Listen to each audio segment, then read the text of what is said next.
चल हम तेरा खेत बेच के देखो मोटरसाइकिल हमरा कुछ मिला जो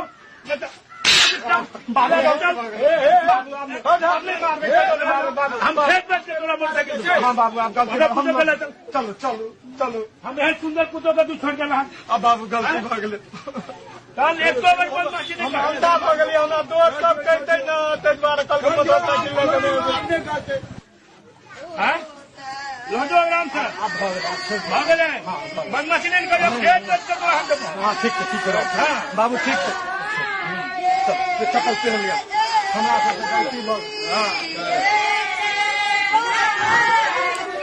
आपने स्क्रीन पर जो वीडियो देखी है ये एक शादी की वीडियो है। इस शादी की तमाम तैयारियां पूरी कर दी जाती है, लेकिन ऐन वक्त पर दूल्हा शादी करने से इनकार कर देता है और अपने ससुर से कहता है कि जब तक कि वो उसे मोटरसाइकिल नहीं देंगे तो वो उनकी लड़की से शादी नहीं करेगा। ससुर जब ये माजरा देखता है कि तमाम तैयारियां मुकम्मल होने के बाद दामाद शादी करने से इनकार कर रहा है तो लड़की का बाप अपने पैर से जूता निकालता है और दूल्हे को मारने लगता है और दूल्हे से कहता है अगर से तुमने शादी नहीं की तो मैं तुम्हें मार मार कर तुम्हारी हालत ख़राब कर दूंगा। इसी तरह से जहेज़ का बायकाट करना चाहिए, इसलिए कि कुछ लोग माल के लालच में गरीबों से इतना ज़्यादा जहेज़ मांगते हैं कि गरीब आदमी अपनी लड़की की शादी करने से रुक जाता है। वीडियो को लाइक करें और शेयर करें। और इन बड़े मियाँ ने अपने दामाद को जो सबक सिखाया है इसके बारे में आपकी क्या राय है कमेंट करके हमें ज़रूर बताएं।